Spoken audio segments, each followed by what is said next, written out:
Hello students, कैसे आप सभी? होप सो अच्छे होंगे, स्वस्थ होंगे।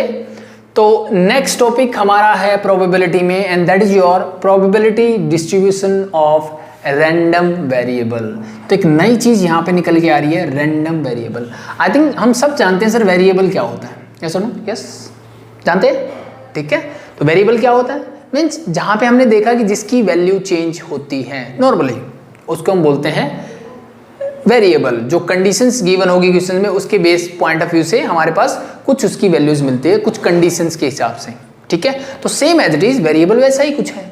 तो यहाँ पे अगर मैं बात करता हूँ प्रोबेबिलिटी डिस्ट्रीब्यूशन में या प्रोबेबिलिटी में रैंडम वेरिएबल क्या है, तो सिंपली रैंडम वेरिएबल क्या है? ये मेरा एक रियल वैल्यूड फंक्शन है सर। ये मेरा क्या है? एक मेरा रियल वैल्यूड फंक्शन है, ठीक है, रियल वैल्यूड फंक्शन है। और इस फंक्शन का जो डोमेन होगा, इस फंक्शन का जो डोमेन होगा वो क्या होगा मेरा? वो होगा सर मेरा सैंपल स्पेस। नॉर्मली हम ऐसे डिनोट करते हैं, किसके सैंपल स्पेस? भाई सैंपल स्पेस तो एक्सपेरिमेंट के ही होते हैं ना, यस और नो? यस। तो भाई मैंने क्या बोला, एक रैंडम वेरिएबल क्या होगा मेरा?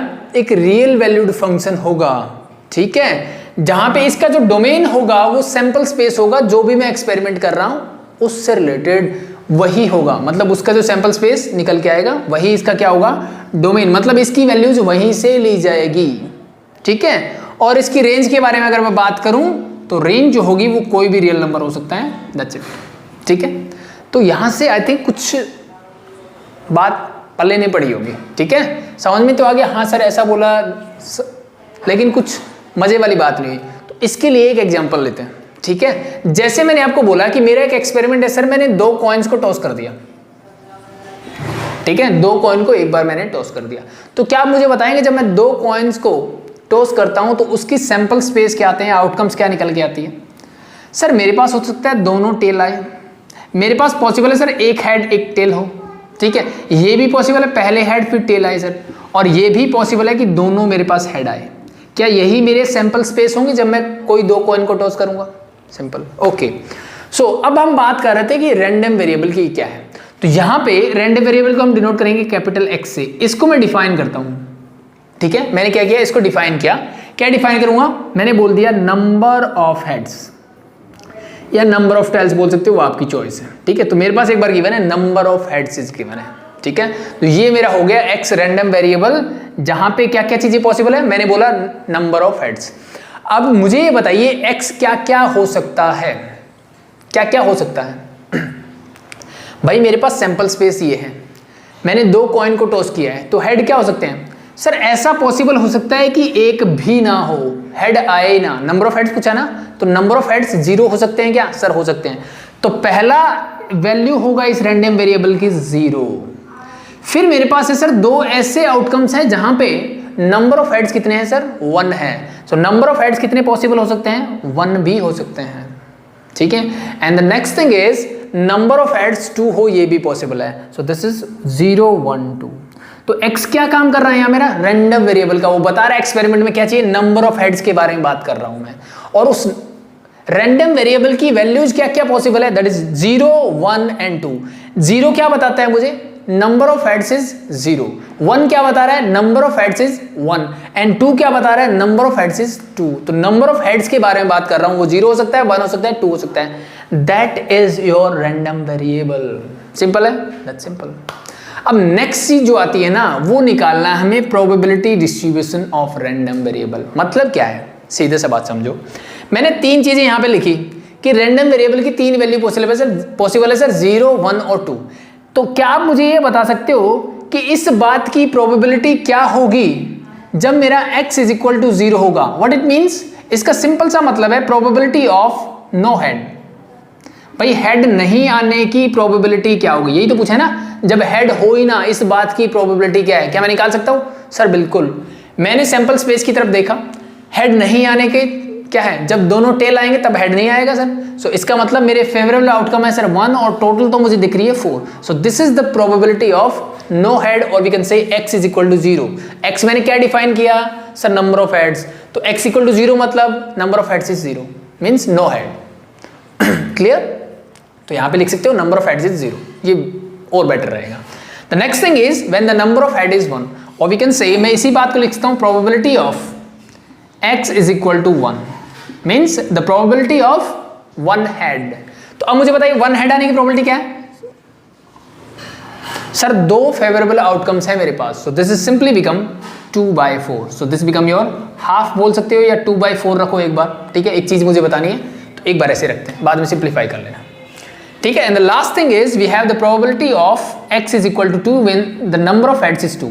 तो नंबर ऑफ हेड्स 2 आने की प्रोबेबिलिटी सर एक ही फेवरेबल आउटकम है, सो this become 1/4। So that's it, ठीक है। तो प्रोबेबिलिटी डिस्ट्रीब्यूशन के लिए क्या लिखेंगे सर? हमने लिख दिया रैंडम वेरिएबल इसके नीचे। Now the probability of random variable is sir 0 head आने की प्रोबेबिलिटी क्या होगी? मैंने अभी भी निकाली, दिस इज 1/4। 1 हेड आने की सर मैंने निकाला 2/4 और 2 हेड आने की that is again 1/4। So this is your probability distribution. यही मेरा फाइनल आंसर है, that's it. Simple, I think बहुत ज़्यादा सिंपल है। तो बस इस एक्सरसाइज में यही करना है सब कुछ, इसके अलावा कुछ नहीं है। एक पॉइंट और है वो बताऊंगा बस, उसके अलावा इस एक्सरसाइज में अगर इतनी चीज़ समझ में आ गई तो आप सारे क्वेश्चंस कर सकते हो, एटलीस्ट लास्ट के 2-3 छोड़ के, ठीक है। वो 2-3 कब आ जाएंगे? जब ये वाला पॉइंट देखो। अब यहाँ पे ध्यान से अगर मैं देखूंगा तो इन सब प्रोबेबिलिटी का सम क्या आएगा मेरे पास? It is always equal to 1। Check करके देख लो, इसलिए मैंने 4 रखा था। ये 1 + 2 + 3 सॉरी 1 + 2 3 + 1 4 4/4 इज देयर, क्योंकि डिनोमिनेटर तो सेम है, सबको ऐड करो यू गेट द आंसर 1। और ये हमेशा 1 ही रहेगा। क्यों रहेगा? ध्यान से देखो, मैंने बोला नंबर ऑफ हेड्स, मैंने सारे ले लिए भाई, 0 1 वाले और फिर 2 वाले, सब कुछ ले लिया। इसका मतलब ये सारे क्या हैं? म्यूचुअली एग्जॉस्टिव इवेंट है, मतलब इनकी प्रोबेबिलिटी का सम हमेशा क्या मिलेगा? 1 मिलेगा। तो ये सारे एक्सपेरिमेंट कैसे बन रहे हैं? म्यूचुअली एग्जॉस्टिव इवेंट है ये सारे मेरे, ठीक है। तो इनकी प्रोबेबिलिटी का सम क्या होगा? It is always equal to 1, that's it. एक कॉन्सेप्ट जो था वो बचा था, ये था इस एक्सरसाइज में, इसके अलावा कुछ नहीं है, ठीक है। तो जो कॉन्सेप्ट था वो सीख चुके हैं, बस अब 2-4 क्वेश्चंस थोड़ी सी प्रैक्टिस कर लेते हैं, चीजें और अच्छे से क्लियर हो जाएगी। देखो, find the probability distribution of a random variable number of tails when 2 coins are tossed. तो ये तो देखो सेम एज इट इज जो हमने पहला किया, नंबर ऑफ हेड्स की बजाय टेल्स कर दिए। तो ये पहला क्वेश्चन तो आप करोगे खुद से। हाँ, मैं लेता हूं सेकंड इसका। देखो, find the probability distribution of the number of tails in 4 tosses of a coin. अब मेरे पास जो टॉस हुआ, कितने हुआ? 4 टॉस किया है मैंने, 4 टॉसेस ऑफ कॉइन। अभी तक मैं कॉइन को 2 बार कर लेता, 3 बार कर लेता था, ठीक है। लेकिन इस बार मैंने कितनी बार टॉस किया उसको? टोटल मैंने टॉस किया सर 4 टाइम्स टॉस किया है, ठीक है। So now we have to find the probability distribution. तो इवेंट क्या है मेरे पास? तो इसके लिए इसने जो रैंडम वेरिएबल डिफाइन किया वो किया नंबर ऑफ टेल्स, मतलब x जो है वो मेरा क्या गिवन है sir? Number of tails given है, ठीक है। सो कैसे करोगे? It's simple sir. अब मुझे बताओ कि रैंडम वेरिएबल में क्या क्या चीजें पॉसिबल हो सकती है, क्या क्या वैल्यूज रैंडम वेरिएबल ले सकता है मेरी। रैंडम वेरिएबल मैंने डिफाइन किया नंबर ऑफ टेल्स, और मैंने कॉइन को कितनी बार टॉस किया? 4 टाइम्स। तो हो सकता है चारों में ही हेड आए, मतलब टेल आए ना। तो एक चांस है कि इसकी वैल्यू 0 हो सर, दूसरा चांस है कि सिर्फ एक ही टेल आए, फिर है सर 2 टेल आए, फिर हो सकता है 3 आए, हो सकता है 4 आए। इससे ज्यादा आ सकते हैं क्या सर? मैंने 4 ही बार टॉस किया, इससे ज्यादा नहीं आ सकते। चीजें क्लियर? तो रैंडम वेरिएबल वाला काम तो हो गया क्लियर। अब मुझे इन सब की निकालनी है प्रोबेबिलिटी। तो एक तरीका तो मेरे पास ये है प्रोबेबिलिटी निकालने का, भाई जैसे हम 2 कॉइन टॉस किए, मैंने आउटकम लिख ली 4 आई सन। 3 कॉइन टॉस किए, मेरे पास आउटकम आएगी 2⁻3 मतलब 8 आई, वो भी हम नॉर्मली लिख ही लेते हैं। मैंने 4 कॉइन टॉस किए तो मेरे पास क्या है? 2⁻4 मतलब टोटल जो आउटकम्स निकल के आएगी वो 16 आएगी।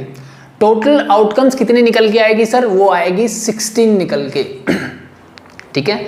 तो एक तो तरीका मेरे पास ये है कि ये 16 की 16 आउटकम्स मैं लिखूं, फिर उसके हिसाब से भाई कहां पे सारे हेड होंगे, कहां पे एक टेल होगा, बाकी हेड होंगे, कहां पे 2 टेल होंगे, कहां पे 3 टेल्स होंगे, और कहां पे 4 के 4 मेरे क्या होंगे? टेल्स होंगे। वो मैं प्रोबेबिलिटी बताऊं, ठीक है। सैंपल स्पेस सारा लिख लूं, या फिर क्या इसके अलावा भी मेरे पास कोई तरीका है, ठीक है। तो उस चीज को फाइंड आउट करते हैं, क्योंकि अब मैं कॉइन भाई 4 भी टॉस कर सकता हूं, 5 भी कर सकता हूं, 6 भी कर सकता हूं, ठीक है।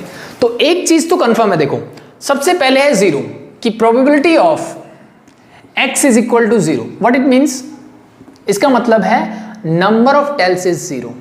तो ऐसा कब पॉसिबल हो सकता है? नंबर ऑफ टेल्स पॉसिबल हो जब चारों हेड होंगे तभी पॉसिबल होगा ना। सो ऐसे कितने चांस हो सकते हैं? सिर्फ एक ही चांस हो सकता है। So it mean this is simply 1 divide by 16। तो इसमें तो मेरे हिसाब से किसी को कोई डाउट नहीं होना चाहिए। जैसे मैंने दो अगर कॉइन टॉस किए तो मुझे क्या मिलता है? HH, HT, TH और HH। सिंपली अगर आप 3 कॉइन टॉस करते हो तो sorry this is TT, 3 coin toss करते हो तो एक आउटकम्स आपको ऐसी मिलती है, एक आउटकम आपको ऐसे मिलती है। बाकी सब में क्या होता है? या 2 टेल होंगे एक हेड होगा, या 2 हेड होंगे एक टेल होगा, ऐसे कुछ करके मिलेगा। ठीक है, हमेशा चेंजेस मिलेगा, बट एक एक आउटकम ऐसी होती है। सिमिलरली 4 कॉइन के केस में भी ऐसा ही होगा। ठीक है, तो पहली बात तो ये क्लियर होगी मेरे हिसाब से, कोई दिक्कत नहीं है। तो इसकी प्रोबेबिलिटी में तो कोई दिक्कत नहीं है। अब नेक्स्ट प्रोबेबिलिटी आती है, probability of x is equal to 1 means number of tail is 1। जब नंबर ऑफ टेल क्या होंगे? 1 होंगे, इस बात की प्रोबेबिलिटी मुझे बतानी है। सर नीचे तो डिफाइन है कि टोटल तो 16 ही है। अब मुझे फाइंड आउट करना है भी नंबर ऑफ टेल जो है 1 कितने चांसेस, कितने तरीके हो सकते हैं जहां पे नंबर ऑफ टेल 1 होगा। ठीक है, तो इसके लिए एक सिंपल सी बात बताता हूं आपको। सॉरी, मैंने लिख दिया सर 3 हेड होने चाहिए और 1 होना चाहिए टेल।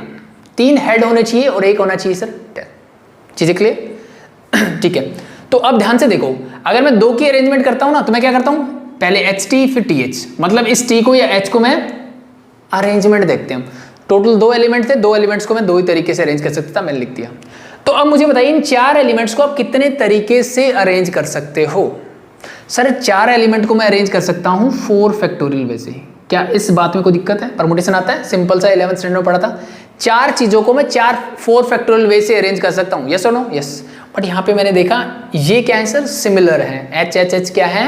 सिमिलर है। तो इस सिमिलरिटी के लिए हम क्या करते हैं? नीचे लगाते हैं 3 है मतलब 3 फैक्टोरियल, तो T तो 1 है, नो प्रॉब्लम।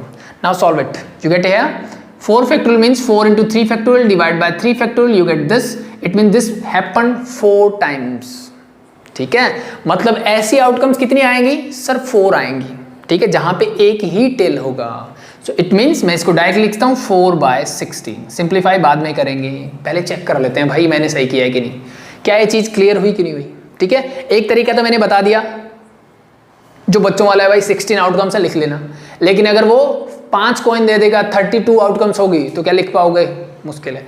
बाकी 3 से ज्यादा नॉर्मली पूछी नहीं जाती, बट फिर भी बताना चाहिए। ठीक है, सो इट इज क्लियर कि भाई अगर ओनली 1 टेल आने की प्रोबेबिलिटी अगर मुझे निकालनी हो तो फेवरेबल आउटकम्स क्या होंगी? 4 एंड द टोटल 16 मुझे पता है। Now the next one is probability of x is equal to 2। x is equal to 2 का मतलब क्या है सर? 2 टेल आने चाहिए। 2 टेल तो 2 बचे हुए क्या आएंगे सर? हेड आएंगे, सिंपल सी बात है। मीन्स मैं बात कर रहा हूं कुछ ऐसे sir.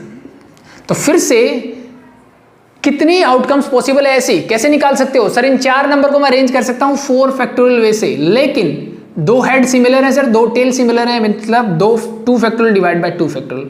Now solve this.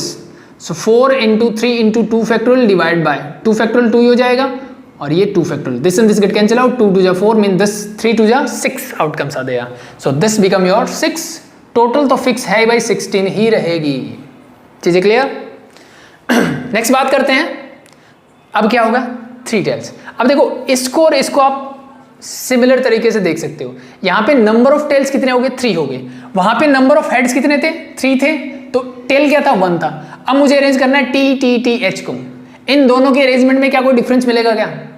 4 object है, 4 फैक्टोरियल वे से क्या कर सकता हूं? अरेंज कर सकता हूं, बट 3 T आर सेम, तो डिवाइड बाय 3 फैक्टोरियल मींस कितने वे से अरेंज होंगे? 4 वे से। So it is simply become probability of x is equal to 3 is become 4/16.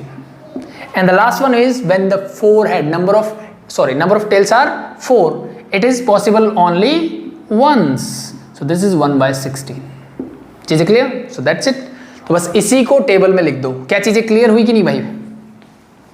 ठीक है, I hope it is clear. The probability of x, so 0 head आने की probability क्या है सर? 1/16।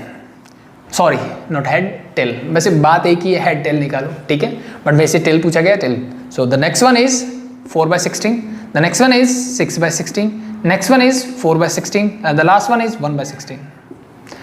ऐड करके देखो क्या 1 मिल रहा है क्या? 5 11 and 5 16/16 मीन्स 1, इसका मतलब मैंने सही किया है। So that's your answer. ठीक है, यही टेबल जो है मेरा आंसर होगा। ये 1 करके नहीं दिखाना होता, जस्ट फॉर द चेक कि भाई मैंने सही किया है या नहीं। तो होप सो ये चीज़ें क्लियर है। यहाँ पे अगर आपको परमुटेशन यानी 11th का थोड़ा बेस क्लियर है तो चीज़ें क्लियर है, अदरवाइज थोड़ा झोल झाल रहेगा। Clear, hope so it is clear, that's it.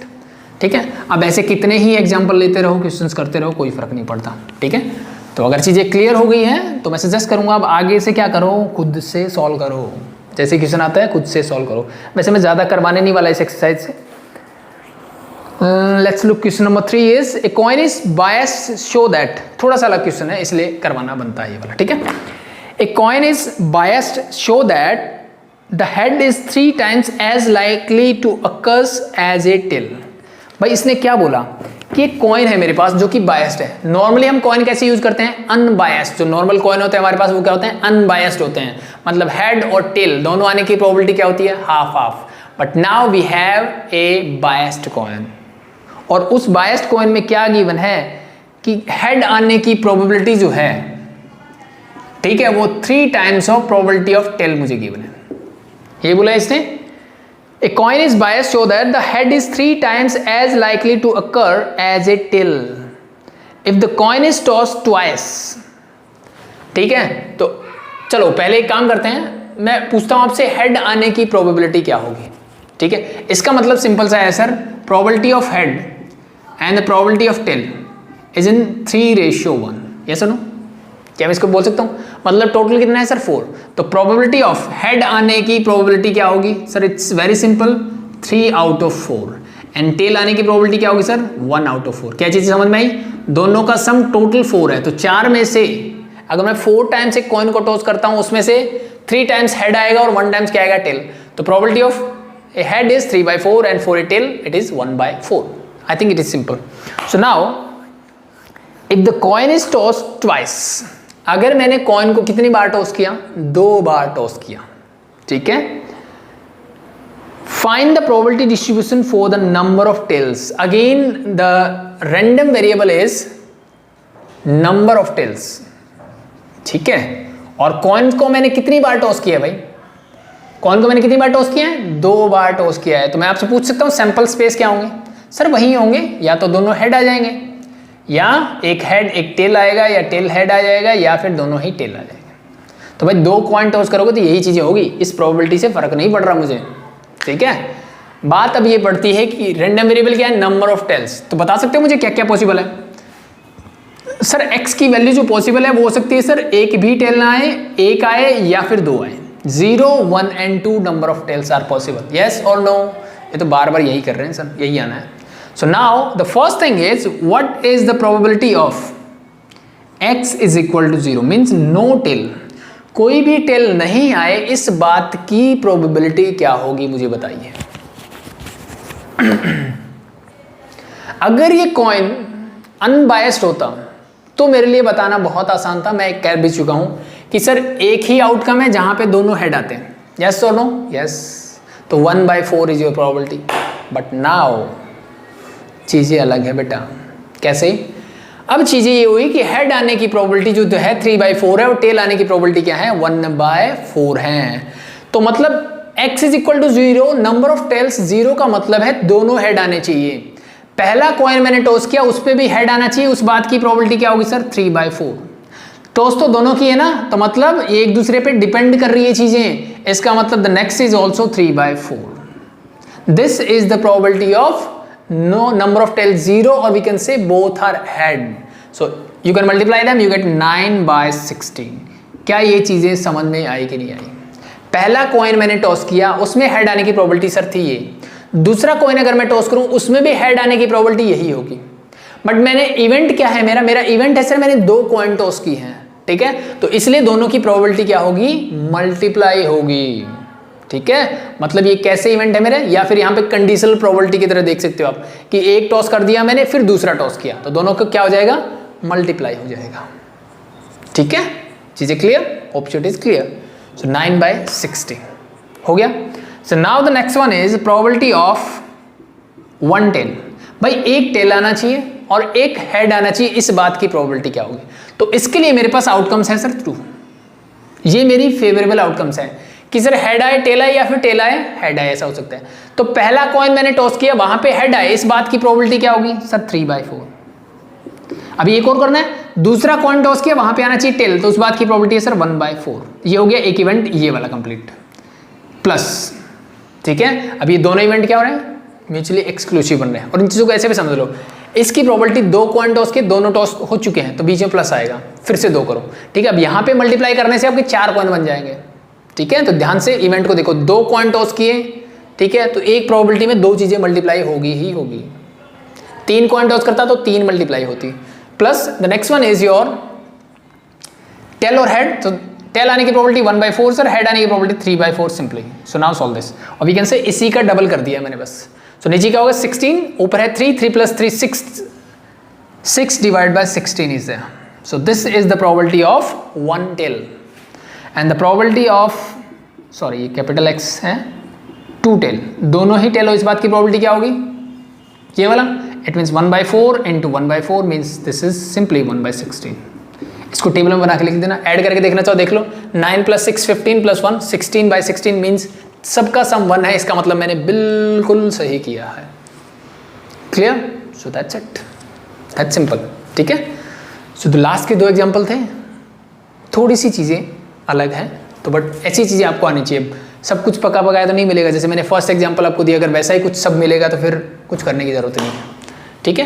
तो बट इतने भी हार्ड नहीं है चीज़ें, ठीक है। तो इन चीज़ों को अगर मैं बार बार वैसे समझा चुका हूँ कि कब हमें मल्टीप्लाई करना है, कब ऐड करना है, ठीक है। सिंपल ट्रिक्स मैंने बता दी कि इवेंट को कंप्लीट करो, जब तक इवेंट कंप्लीट नहीं होता सारी प्रोबेबिलिटी मल्टीप्लाई करनी है। इवेंट कंप्लीट होते ही प्लस का साइन लगा दो, आगे की चीज़ें लिखना शुरू करो। जैसे मैंने यहाँ बोला कि मेरे पास एक हेड एक टेल आना चाहिए, आगे ना भाई 2 कॉइन टॉस किए, दोनों हो गए ना मल्टीप्लाई, फिर प्लस आएगा, फिर दूसरा इवेंट आएगा टेल हेड, दैट्स इट। और इसको ऐसे भी समझ सकते हो, इसकी प्रोबेबिलिटी प्लस इसकी प्रोबेबिलिटी कर लो, ठीक है, वो आपकी चॉइस है, ठीक है। कई बार चीज़ें जो हम बोलते हैं ना कि ये म्यूचुअली एग्जॉस्टिव दिख रहा है, म्यूचुअली एक्सक्लूसिव इवेंट है, इंडिपेंडेंट इवेंट है, तो वो चीज़ें हजम सी नहीं होती, मतलब एकदम से क्लियर नहीं होती माइंड में, ठीक है। तो इसीलिए मैं परमुटेशन में जो हम करते थे 11th स्टैंडर्ड में, वही चीज़ मैं बार बार रिपीट करता हूँ कि देखो कि मेरा इवेंट कंप्लीट हुआ कि नहीं हुआ। हम बार बार ये बोलते थे ना कि मेरे को A से B, B से C पे जाना था, ठीक है, मान लो 3 वेज आते हैं, ये पॉइंट B है, ये C, ठीक है। तो A to B जाने के मेरे पास 2 रास्ते हैं और B to C जाने के मेरे पास 3 रास्ते हैं। मेरे को C पे जाना है भाई, तो C पे जाने के लिए क्या करोगे, यहाँ के 2 रास्ते हैं सर इनटू यहाँ के 3 रास्ते हैं, तो मैं इन दोनों के बीच में मल्टीप्लाई करता हूँ इस स्टेप का जब चीज़ें आएगी, क्योंकि मेरा इवेंट कब कंप्लीट होगा, जब मैं C पे जाऊँगा, न कि B पे जाने से, ठीक है। तो B पे जाने तो बीच में क्या आएगा, मल्टीप्लिकेशन साइन आएगा मेरे पास, तो मेरे पास A to C जाने के 6 वेज बन जाते हैं टोटल, इसीलिए, ठीक है। सेम कॉन्सेप्ट यहाँ पे वर्क करता है, ठीक है। मैंने एक कॉइन टॉस किया, मेरा ये आया, लेकिन मेरा इवेंट क्या है सर, मैंने 2 कॉइन टॉस करने हैं, तो दूसरा भी टॉस करोगे तो उसकी प्रोबेबिलिटी क्या करोगे, मल्टीप्लाई करोगे, दैट्स सिंपल, ठीक है। हटा दो, एक डाई का भी देख लेते हैं, देन एक कार्ड का देख लेंगे। चलो, find the probability distribution of the number of times A total of 9 appears. Random variable क्या है, टोटल ऑफ 9, टोटल ऑफ 9, ये मेरा क्या है, रैंडम वेरिएबल डिफाइन किया मैंने। और किसके अंदर डिफाइन किया मैंने, ये बोला मैंने इन 2 थ्रो ऑफ 2 डाइस, 2 थ्रो किए मैंने 2 डाई को, 2 डाई है मेरे पास, उनको 2 बार थ्रो किया है मैंने भाई, ठीक है। उसमें सम क्या आना चाहिए, 9 आना चाहिए, इस बात की प्रोबेबिलिटी, सॉरी ये रैंडम वेरिएबल है, सो द टोटल ऑफ 9 आना चाहिए इस बात की। तो टोटल ऑफ 9 का क्या हो सकता है भाई, ठीक है। मैंने 2 डाइस 2 बार थ्रो की है, तो क्या क्या पॉसिबल चांसेस हो सकते हैं, हो सकता है सर कि मैंने दोनों पेयर जो थ्रो किए, दोनों पेयर्स में किसी में भी नहीं आया, तो x क्या पॉसिबल हो सकता है, 0, कि टोटल ऑफ 9 आया ही नहीं दोनों में, पहली चीज पॉसिबल है सर, बिल्कुल पॉसिबल है। ये हो सकता है कि एक डाई पे आया हो, दूसरी पे नहीं आया हो, एक डाई पे का मतलब है 1 पेयर ऑफ डाइस, ठीक है, क्योंकि सिंगल डाई पे तो 9 पॉसिबल ही नहीं है भाई, ठीक है। इसने क्या किया, पेयर ऑफ डाइस, 2 डाइस हैं, उनको एक बार थ्रो किया, फिर दोबारा थ्रो किया, ठीक है, मतलब 2 बार थ्रो किया है। तो पहला चांस ये बन सकता है कि मैंने दोनों को, 2 डाइस थी, दोनों को 2 बार थ्रो करके देख लिया भाई, किसी में भी टोटल या सम 9 मुझे नहीं मिला। दूसरे में ऐसा हुआ कि ऐसा पॉसिबल है ना कि मैंने पहली को थ्रो किया, उसमें सम 9 मिल गया लेकिन दूसरी में नहीं मिला, और ऐसा भी पॉसिबल है कि पहली में नहीं मिला और दूसरी में सम 9 मिल गया हो। ठीक है, दो डाइस है मेरे पास, late B D1 and D2। पहला चांस ये बन सकता है कि दोनों में ही सम 9 मुझे नहीं मिला। ठीक है, दूसरा हो सकता है कि पहली में मिला दूसरी में नहीं मिला, या फिर पहली में नहीं मिला दूसरी में मिला, और या फिर लास्ट चांस बन सकता है कि दोनों में ही मुझे मिल गया हो। ठीक है, नहीं मिला को चलो क्रॉस साइड बना, ये नहीं मिला और जहां 1 लिखा मतलब मिला, तो ये चांसेस है मेरे पास। पहला क्या बन रहा है कि सर दोनों डाइस पे भी सम 9 नहीं आया हो। दूसरा है सर पहली पे डाई पे आया हो लेकिन दूसरी पे नहीं आया हो। ठीक है, पेयर ऑफ, ठीक है, this is the pair of dice and this is also pair of dice. दो बार थ्रो किया ना मैंने, उस बात को मैं D1 और D2 से डिनोट कर रहा हूं। यहां पे मैंने दो डाई को थ्रो किया, यहां पे भी मैंने दो डाई को ही थ्रो किया। ठीक है, सो पहले मैंने बोला कि एक इवेंट ऐसा बन सकता है, एक आउटकम ऐसी हो सकती है कि दोनों डाइस पे भी सम 9 नहीं आया। दूसरा हो सकता है कि एक पे आया दूसरे पे नहीं आया। तीसरा हो सकता है कि एक पे आया पहले पे नहीं आया दूसरे पे आया। ठीक है, and the last one is कि दोनों डाइस पे सम मेरे पास 9 आया हो। सो ये तीन वैल्यूज मेरे पास पॉसिबल है रैंडम वेरिएबल की, ये चीज ध्यान रखना। 0, 1 एंड 2, तो टोटल ऑफ 9 0 टाइम्स। ठीक है, एक डाई पे आया है, ठीक है, किसी एक पे हो सकता है, एंड दोनों डाइस पे सम 9 आया है। This is the values of the random variable.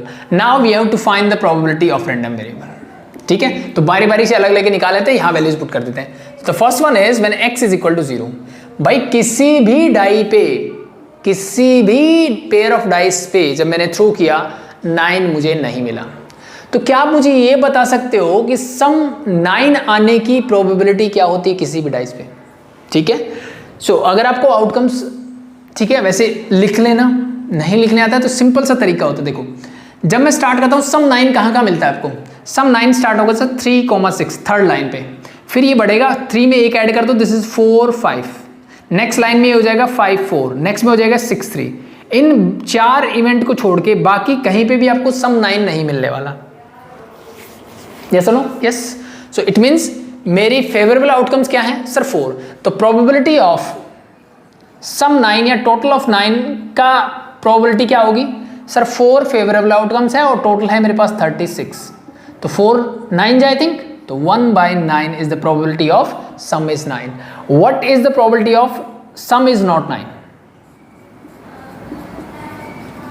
Sum is not 9. Sum 9 नहीं होना चाहिए, इस बात की probability क्या होगी सर? 1 में से माइनस कर दो, या तो sum 9 होगा या नहीं होगा, मतलब 1 minus 1/9, so this simply become 8/9. ठीक है, या फिर कर सकते हो इन 4 आउटकम्स को छोड़ के सारी फेवरेबल होगी जब सम 9 नहीं होगा। कितनी बची? 32, 32/36, 4 8 जा 32, 4 9 जा 36, दैट इज 8/9। सिंपल। ठीक है, सो अब बात आती है probability of x is equal to 0 means sum दोनों ही डाइस पे मुझे क्या नहीं मिला? सम 9 नहीं मिला हो। तो पहली डाई पे सम 9 नहीं मिलने की प्रोबेबिलिटी क्या होगी सर? वो होगी 8/9। मैंने एक डाई थ्रो की, सॉरी पेयर ऑफ डाइस एक बार थ्रो किया कि दो बार सर? 2 बार, तो दूसरा भी क्या होगा? मल्टीप्लाई, और दूसरे पे भी क्या नहीं आना चाहिए? क्या नहीं आना चाहिए? सम 9 नहीं आना चाहिए। So this is the probability. Solve it, you get 64 divide by 81। Now the probability of x is equal to 1। x is equal to 1 मतलब किसी एक डाई पे सम 9 आना चाहिए, या तो वो कुछ ऐसा हो सकता है या फिर वो कुछ ऐसा हो सकता है। तो पहली डाइस पे सम 9 आए, इस बात की प्रोबेबिलिटी सर वो होगी 1/9, और दूसरी पे नहीं आनी चाहिए, इस बात की प्रोबेबिलिटी सर 8/9 होगी ना। दोनों पेयर ऑफ डाइस को मैंने थ्रो कर दिया, लेकिन मेरे पास एक और प्रोबेबिलिटी है सर कि पहली डाइस पे हो सकता है ना आए, तो इस बात की प्रोबेबिलिटी 8/9, दूसरी पे आए, इस बात की प्रोबेबिलिटी 1/9। ठीक है, solve it and you get your answer. So you get 16/81। ठीक है, सिंप्लीफाई करना आता है इतना। And the last thing is कि भी हो सकता है दोनों डाइस पे क्या जाए मेरे पास? दोनों डाइस पे क्या है? सम 9 आए।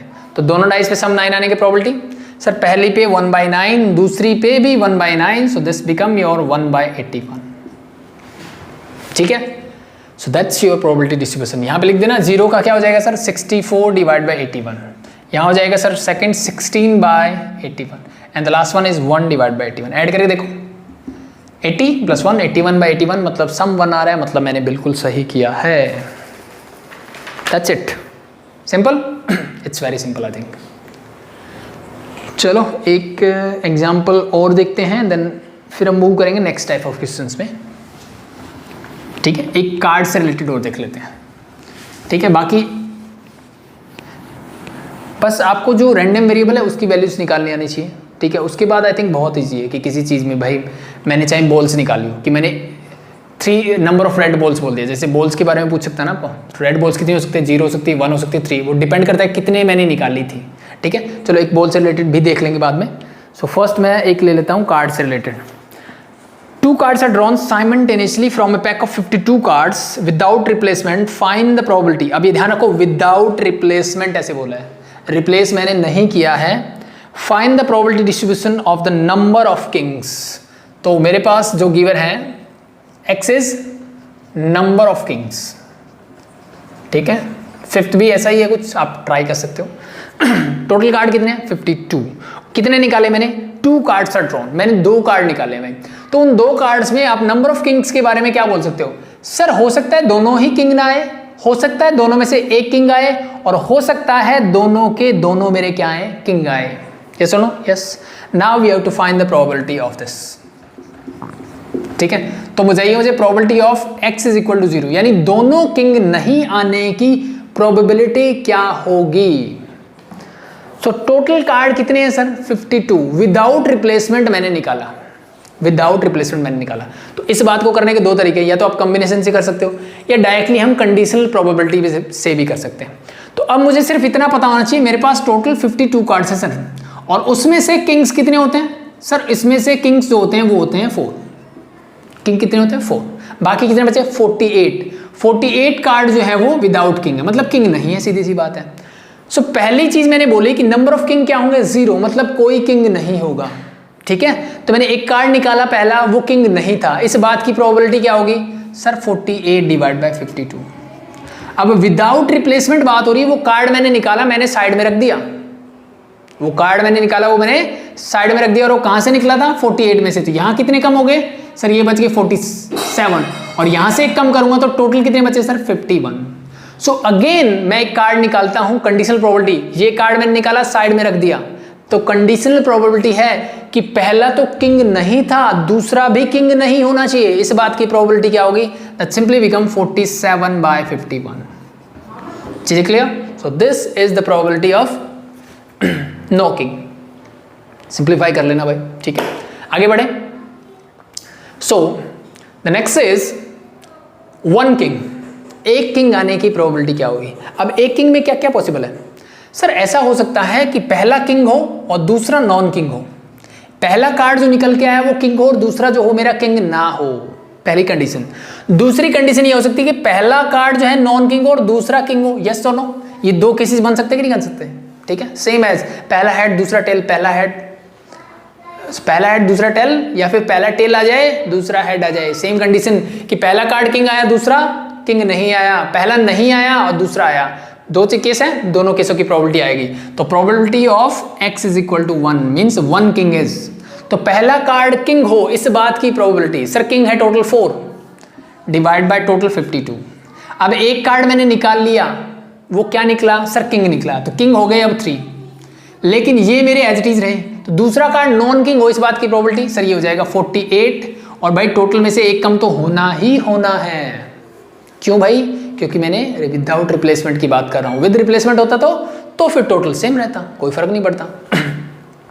The last thing is probability of x is equal to 2, जब दोनों किंग हो, सॉरी ये तो एक ही केस हुआ ना भाई, दूसरा केस क्या होगा नॉन किंग एंड किंग, तो प्लस क्या आएगा किंग नहीं आने की प्रोबेबिलिटी क्या होगी 48 डिवाइड बाय 52। अब पहला कार्ड ये निकला है, दूसरा कार्ड किंग होना चाहिए, तो टोटल तो 51 हो गए, लेकिन किंग नहीं निकला था, पहले मैंने ये वाला कम किया था, so that's why this is this, तो बस इसका डबल होगा, you can solve this. The last thing is both are king, तो पहला कार्ड किंग हो इस बात की प्रोबेबिलिटी 4 बाय 52, अब एक किंग कम हो गया तो दूसरा भी किंग हो इस बात की प्रोबेबिलिटी 3 बाय 51। सो सॉल्व करके लिख देना सामने, that's your answer, that's simple. ठीक है, बस कॉन्सेप्ट समझ में आना चाहिए, बाकी चीजें आराम से कर सकते हो।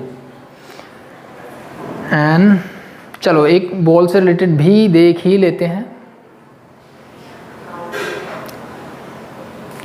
ऐसे कर सकते हो, इट्स नॉट। सो ये क्या आ गया, ये ऐसा आया जहां पे रिप्लेसमेंट नहीं, विदाउट रिप्लेसमेंट। तो चलो एक क्वेश्चन ऐसा कर लेते हैं जहां पे रिप्लेसमेंट अलाउ हो, ठीक है।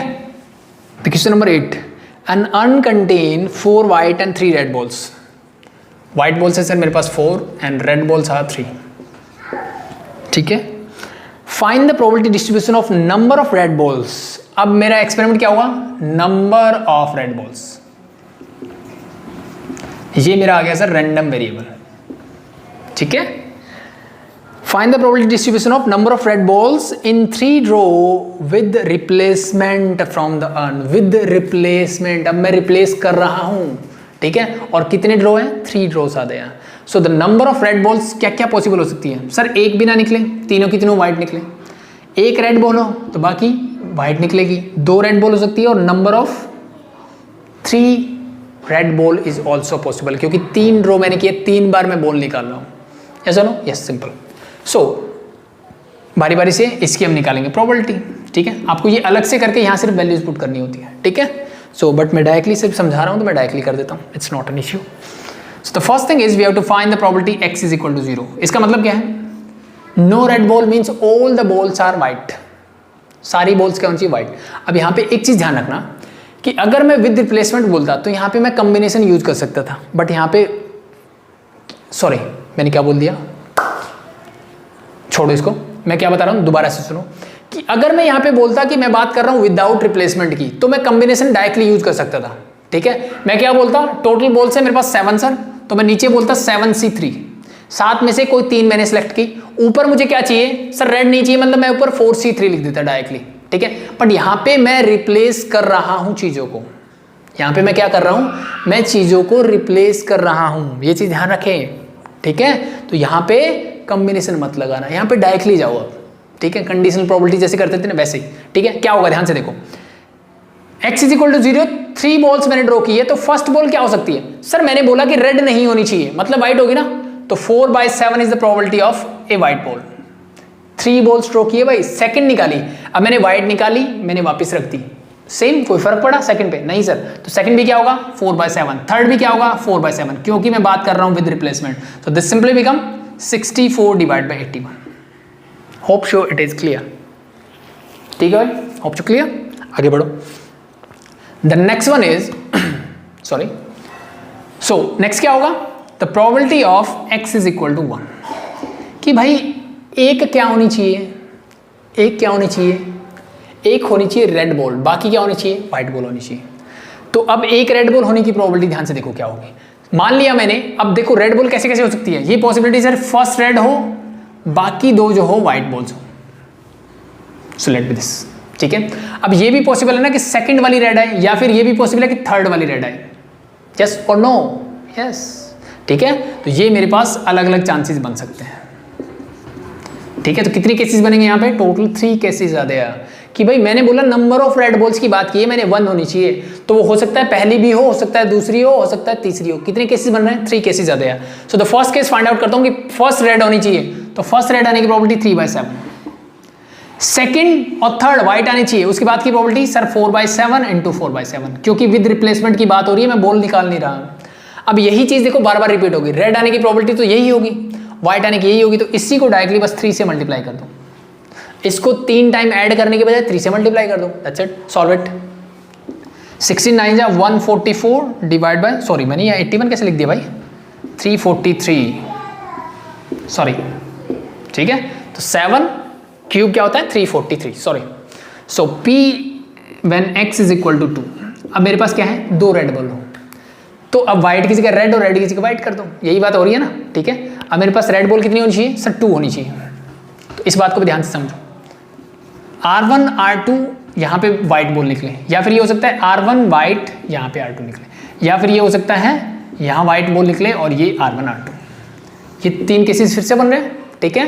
तो 3 केसेस फिर से बन रहे हैं, तो सेम 2 रेड आएगी। अब लेकिन रेड आने की प्रोबेबिलिटी क्या होती है सर 3/7 इंटू 3/7, और व्हाइट आने की सर 4/7, इसी बात को मल्टीप्लाई कर दो 3 से, 3 से 9, 9 3 जा 27, 4 जा I think 108 divide by 343, and the last one is all the 3 balls are red. इस बात की प्रोबेबिलिटी क्या होगी, So 3/7 into 3/7 into 3/7 simply. So this become your 327 divided by 343. That's it. That's your answer. That's your probability distribution. Hope sure it is clear. ठीक है, तो with replacement without replacement चीज़ें हम पहले से ही पढ़ चुके हैं, कुछ अलग नहीं है। तो जैसे मैं बता रहा हूँ तो ये जस्ट क्या है मेरे पास, थोड़ी सी हम प्रैक्टिस कर रहे हैं इन क्वेश्चंस की। ठीक है, तो बाकी आप खुद से ट्राई कर सकते हो, और any doubt just comment in the comment section. So next move करते हैं भाई question number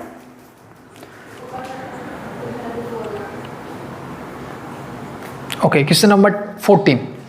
From a lot of 10 items containing 3 defective, a sample of 4 item is drawn at random. भाई इसने बोला कि टोटल आइटम जो है मेरे पास वो है मेरे पास सर 10। ठीक है, टोटल आइटम जो है वो है मेरे पास 10। उनमें से जो डिफेक्टिव हैं वो मुझे गिवन है 3 are defective. A sample of 4 item is drawn at random. अब इनमें से जो टोटल 10 थे उसमें से 4 का एक सैंपल निकाला मैंने, 4 आइटम मैंने बाहर निकाले। Let the random variable x denote the number of defective item. तो random variable जो है मेरा दिखा रहा है number of defective item।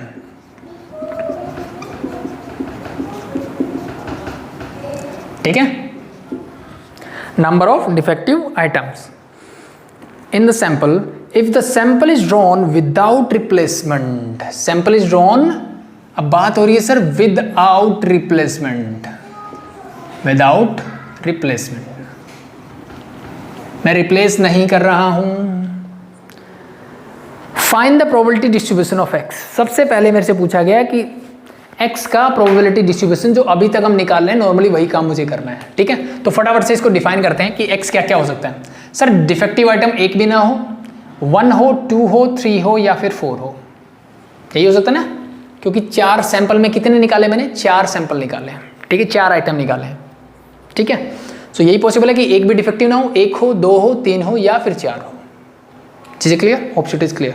सो मुझे बताइए कोई भी डिफेक्टिव ना हो, इस बात की प्रोबेबिलिटी क्या होगी, और बात यहाँ पे हो रही है विदाउट रिप्लेसमेंट, रिप्लेस मैं नहीं कर रहा हूँ।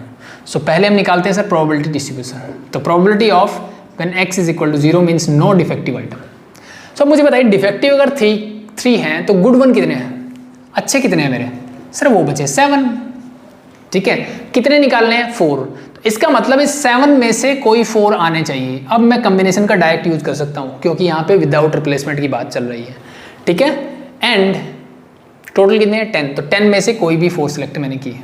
ठीक है, अब चाहो तो इसको सिंप्लीफाई कर सकते हो, it's very simple, it is 7 × 6 × 5 × 4 का फैक्टोरियल डिवाइड बाय 4 टाइम्स, तो नीचे हो जाएगा 4 × 3 × 2 × 1। मैं डायरेक्टली ओपन कर रहा हूँ इसको, एंड नीचे हो जाएगा 10 × 9 × 8 × 7 होल डिवाइड बाय 4 × 3 × 2 × 1। और वैसे आप इसको डायरेक्टली ही कैंसिल आउट कर देंगे। ठीक है, कॉम्बिनेशन आई थिंक आता है ना, नीचे वाला जितना है उतने नंबर तक इसका फैक्टोरियल ओपन कर दो और नीचे 4 का फैक्टोरियल ओपन कर दो। दैट्स इट, जो भी मतलब 2 3 5 4 जो भी हो, यहाँ पे 4 है तो 4 का। Now simplify this, so you get 5 2 × 10, 2 3 × 3 3 जा हो जाएगा, ये 7 से 7 कैंसिल आउट हो जाएगा, 4 2 जा हो जाएगा। सो दिस बिकम सिंपली 1/6। ठीक है, तो पहली प्रोबेबिलिटी क्या आ गई सर 1/6, 1 आने की प्रोबेबिलिटी। 1 क्या होना चाहिए, डिफेक्टिव, यानी the probability of x is equal to 1। एक डिफेक्टिव होना चाहिए, बाकी क्या होना चाहिए सही। डिफेक्टिव कितने हैं sir, total 3 are defective. Sorry ये तो पॉसिबल नहीं है ना, 4 डिफेक्टिव पॉसिबल हो सकते हैं क्या सर, टोटली मेरे पास 3 डिफेक्टिव तो 4 पॉसिबल नहीं होंगे, 4 पॉसिबल ही नहीं होंगे डिफेक्टिव कि चारों के चारों डिफेक्टिव आए, मैक्सिमम 3 डिफेक्टिव आ सकते हैं। ठीक है, सॉरी ये मैंने लिख दिया। सो x इज इक्वल टू क्या हो गया 1।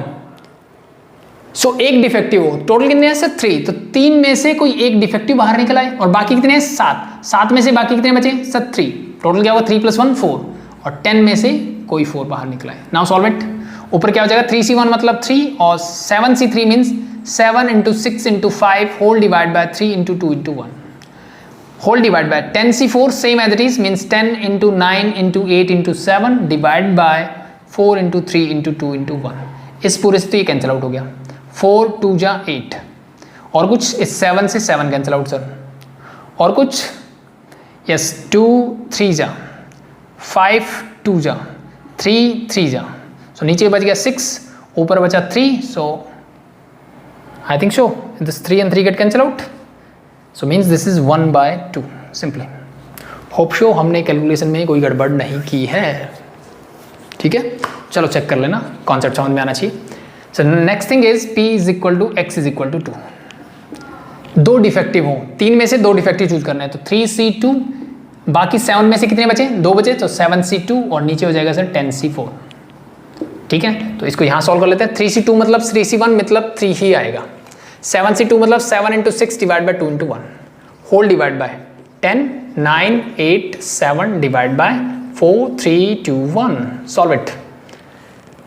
4 2 से 2 कैंसिल आउट कर दो, 4 2 जा 8 हो जाएगा, 3 3 जा 9 हो जाएगा, 3 2 जा 6 कैंसिल आउट, 7 से 7 कैंसिल आउट, क्या बचा 3/10, बस। So that is the probability of this and the last thing is when all the 3 are defective, क्या आएगा भाई 3c3, डिफेक्टिव सारे आने चाहिए और बाकी जो बच गए 7 उसमें से कोई एक आना चाहिए और 10c4 तो रहेगा 3c3 मतलब दैट इज 1, 3c0 के इक्वल होता है 1, 7c ये हो जाएगा 7 डिवाइड बाय 10c4, 10 × 9 × 8 × 7 और इस 4 वाले को नीचे लिखने बजाय मैं डायरेक्टली ऊपर लिख दूँ 4 3 2 1, एक ही बात है। 7 and 7 get cancel out, 4 2 जा 8 is there, 3 3 जा 9 is there, so this become 1/30, ठीक है। सब प्रोबेबिलिटी को ऐड करके देख लेना, यू गेट दिस आंसर 1। अगर 1 मिल रहा है इसका मतलब मैंने सही किया, अदरवाइज मैंने गड़बड़ की है, ठीक है। So that's clear, that's it. Oh sorry, इसमें और भी चीजें पूछी गई है। What is the probability of x is less than equal to 1, ये ऊपर वाला हटा दूं एक बार, सॉरी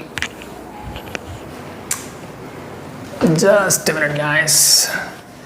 इसमें 2-3 पार्ट और हैं कि probability of x is less than equal to 1, x जो है वो लेस देन इक्वल टू 1 होनी चाहिए। कहाँ है sir, x is equal to 0, x is equal to 1, क्या ये दोनों चीजें इसी के अंदर आएगी?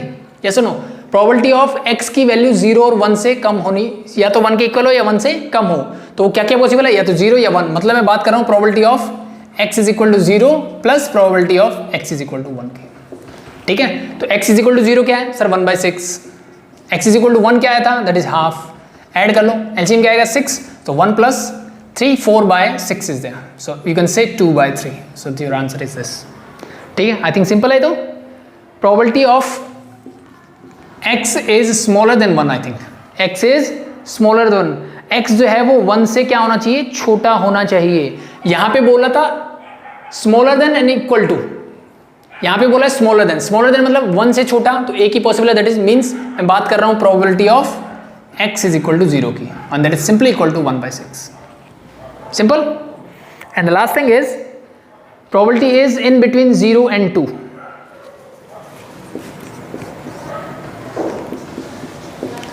इसका मतलब क्या है 0 और 2 के बीच में क्या होगा सर 1 होगा, मतलब इस वाले की प्रोबेबिलिटी, मतलब इसका आंसर क्या होगा simply half, that is simple. That's your question number 14। देखो मैंने क्वेश्चन लिखा है, इसने बोला है the probability distribution function of random variable x is given by this, find k निकालना है, उसके बाद तो जो 14 में पूछी तो k निकालना है बस, ठीक है। तो नॉर्मली देखो थोड़ा सा टफ गिवन है, लेकिन ये हम 9th स्टैंडर्ड में सीख लेते हैं चीज़ें, वैसे टफ पे नहीं बोलना चाहिए स्टैंडर्ड के हिसाब से, ठीक है। पर नॉर्मली हमें के लीनियर फंक्शन देता है, तो मैंने ये क्वेश्चन इसलिए उठाया ताकि थोड़ा सा के की वैल्यू निकालने में। तो कॉन्सेप्ट क्या है इस क्वेश्चन को करने के पीछे, तो हमने ये सीखा था कि ये जो प्रोबेबिलिटी होती है रैंडम वेरिएबल की, ये हमेशा इसका सम क्या होता है 1, बस ये कॉन्सेप्ट है। इसका मतलब सब का सब किसके इक्वल होना चाहिए 1 के, बस इसी कॉन्सेप्ट से हमारी सारी चीज़ें सॉल्व हो जाएगी। तो इन सब को कर लो add and you get 5k - 1 whole equal to 1 is there, यहाँ से k की वैल्यू निकाल लो and you get your answer, simple, ठीक है। तो अब देखो क्या आएगा, so 3k³ is there minus 10k square हो जाएगा and this become plus 9k - 2, 1 इधर आएगा तो ये हो जाएगा -2 होल इक्वल टू 0, ठीक है। तो ये क्या है क्यूबिक पॉलिनोमियल। कैसे सॉल्व करते थे सर, रैंडमली हम कोई वैल्यूज रख के दे देते थे, ठीक है। तो अगर मैं 1 रखूँगा यहाँ पे तो 3, ये हो जाएगा 12, यस हो जाएगा। सो मैं हिट एंड ट्रायल मेथड से k इज इक्वल टू क्या पुट करके देखता हूँ 1, k1 रखोगे ये हो जाएगा 3 माइनस का 10 प्लस का 9 माइनस का 2, this is 0 means 0 equal to 0। इसका मतलब k इक्वल टू 1 क्या है, इसका रूट है। इसका मतलब k माइनस 1 जो है वो इस क्यूबिक पॉलिनोमियल का क्या है, एक फैक्टर है। तो इसी क्यूबिक पॉलिनोमियल को मैं कैसे लिख सकता हूं, दिस इनटू एक क्वाड्रेटिक फैक्टर, यस और नो, यस। तो एक तो तरीका होता था कि इसको इससे डिवाइड कर लो, ठीक है, या फिर इसको अगर आप सिंप्लीफाई कर सकते हो, लिख सकते हो, देखो मुझे क्या चाहिए, 3k क्यूब चाहिए, k ऑलरेडी है, मुझे चाहिए sir 3k square. 3k square into k करोगे तो क्या मिलेगा, 3k क्यूब मिल जाएगा। अब 3k स्क्वायर की 1 से करो यू गेट माइनस का 3k स्क्वायर, बट एक्चुअली मुझे क्या चाहिए, माइनस 10k स्क्वायर चाहिए। माइनस 3 है सर, मुझे 7 और चाहिए, कोई किसका, माइनस का, तो माइनस 7k मैंने यहाँ लिख दिया। माइनस 7k को जब इससे मल्टीप्लाई करोगे क्या मिलेगा, माइनस 7k स्क्वायर, 3 ये हो गया, टोटल हो गया सर 10, इसका काम खत्म। अब माइनस 7k को 1 से करोगे यू गेट प्लस का 7k, ठीक है, मुझे चाहिए प्लस का 9k, तो इसका मतलब मुझे प्लस 2 और चाहिए, बस यही मेरा पॉलिनोमियल रेडी है, ठीक है। इन दोनों को मल्टीप्लाई करो यू गेट दिस वन, ठीक है, या फिर इसको इससे डिवाइड कर दो यू गेट दिस आंसर। तो इसी बात को मैं लिख सकता हूं दिस इनटू दिस। अब ये क्या है मेरे पास, क्वाड्रेटिक पॉलिनोमियल, आई थिंक इसको सॉल्व करना आता है, एक रूट तो मेरे पास है, इसको फटाफट से कर लो। क्या लगाओगे, क्वाड्रेटिक फॉर्मूला, माइनस बी मतलब 7 प्लस माइनस बी स्क्वायर, या फिर फैक्टर भी कर सकते हो यार इसकी, तो ठीक है, आसान लग रहा है, 3 2 जा 6 है ना, सो दिस बिकम माइनस 6 और माइनस 1 इसके फैक्टर बनेंगे, ठीक है। सो डिवाइड बाय 3 कर दो तो मेरे फैक्टर क्या बनेंगे, 6/3 एंड 1/3, तो मेरा आंसर होगा सर 2 एंड 1/3, ठीक है। तो होप शो फैक्टराइजेशन करना आता है क्वाड्रेटिक पॉलिनोमियल का, तो वहां से मेरे को आंसर मिलेंगे। एक मैं पहले निकाल चुके, यानी k की वैल्यू मेरे पास क्या क्या पॉसिबल है सर, 1 है, 2 है और 1/3 है। क्या सारी वैल्यूज पॉसिबल हो सकती है, चेक करके देख लो पुट करके, ठीक है। अगर मैं k इक्वल टू 1 रखता हूं तो इसकी वैल्यू देखो क्या होगी सर, ये हो जाएगा 3। क्या प्रोबेबिलिटी कभी 1 से बड़ी हो सकती है, नहीं, तो ये मतलब इसका आंसर ये सही नहीं है। तो 1 पॉसिबल नहीं है तो 2 हो सकता है क्या सर, बिल्कुल नहीं। इसका मतलब एक ही आंसर पॉसिबल है, दैट इज 1/3, करके देख लो। दिस 1/3 मीन्स 1/27, तो ये क्या आएगा 1/9, ठीक है। Similarly this and this, check कर सकते, तो k की वैल्यू क्या आ गई सर 1/3, बस यही है। बाकी 1/3 यहाँ रख दो, प्रोबेबिलिटी डिस्ट्रीब्यूशन रेडी है। बाकी चीजें जो क्वेश्चन नंबर 14 में पूछी गई थी वैसे ही है, तो वो बहुत सिंपल है, आप बता सकते हो, ठीक है। तो सेम एज इट इज बाकी क्वेश्चंस आप कर सकते हो। तो ये लेक्चर जो था ना स्टार्टिंग की 10 मिनट्स में ही हो गया था ओवर वैसे, ठीक है, जो चीज़ें बतानी थी उसी में होगी, बाकी हमने जस्ट प्रैक्टिस की है चीज़ों की। तो होप शो चीज़ें क्लियर हैं। कोई भी डाउट हो कमेंट सेक्शन में पूछ सकते हैं, डिस्क्रिप्शन में डाउट ग्रुप का लिंक है, उसको ज्वाइन करके अपने डाउट्स ले सकते हैं। अभी तक के लिए आई थिंक दैट्स इनफ। तो वीडियो अगर पसंद आ रहा है तो लाइक करें और अपने दोस्तों को शेयर जरूर करें। अभी के लिए धन्यवाद।